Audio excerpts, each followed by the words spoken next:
অনুষ্ঠানের মূল বিষয়, মূল আকর্ষণ আজকে কবি ও অভিনেতা এবিএম সোহেল রশীদ ভাইয়ের আবির্ভাব দিবস।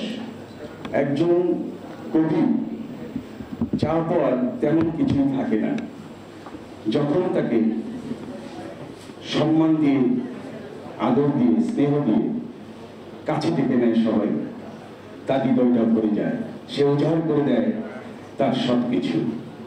তেমনি ভাবে কবি সোহেল রশীদ ভাইকে ভালোবেসে তাকে আজকে যেভাবে সবাই সুন্দর উপস্থাপন করেছেন, এই উপস্থাপন, এই পাওয়া কবির জীবনে আর কি হতে পারে।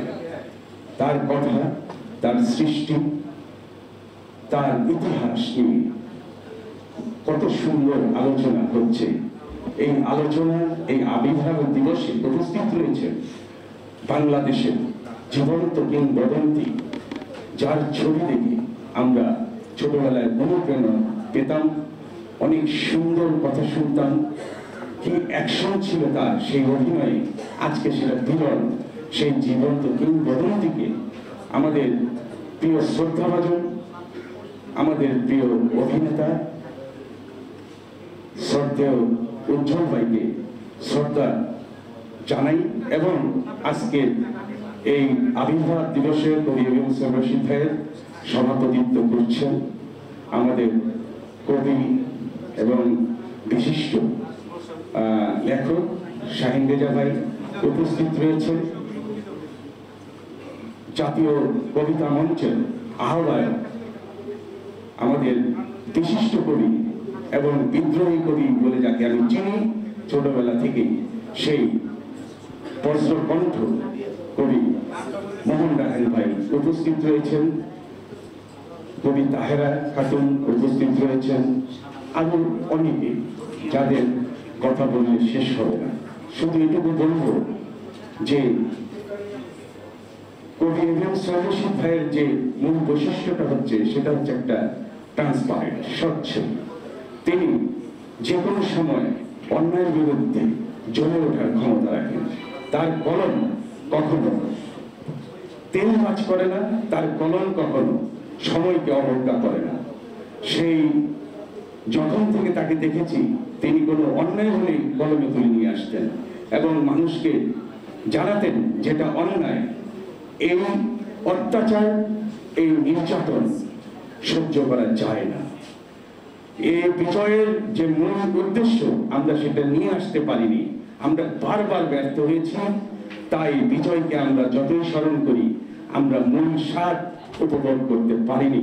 তবে আজকে ছাত্র জনতার যে উত্তাল জনসমুদ্রে যে স্লোগান উঠেছিল, সেখানেও সোহেল ভাইয়ের কণ্ঠ থেমে থাকেনি, সেখানেও সোহেল ভাইয়ের কলম রুদ্ধ হয়নি, নতজানু হয়নি। তিনি বলিষ্ঠভাবে তার প্রতিবাদ করেছেন। সেই অন্যায় অবিচারের কথা তুলে ধরে তিনি আজকের এই রক্তাক্ত জুলাইয়ের একজন সাক্ষী হিসেবে, যোদ্ধা হিসেবে, বিদ্রোহী হিসেবে নিজেকে প্রতিষ্ঠিত করতে পেরেছেন বলে আমি দৃঢ়ভাবে বিশ্বাস করি। আমি আর কথা বাড়াবো না।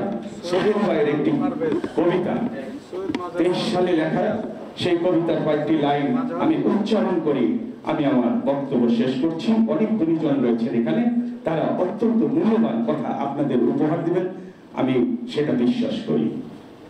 বারবার আসুক ফিরে দুঃসময়ের বুক চিরে, তিতুমির ক্ষুদিরাম, সূর্য সেনের হুঙ্কার, লাল সবুজ পতাকা হোক আবারও ঘূর্ণিবার।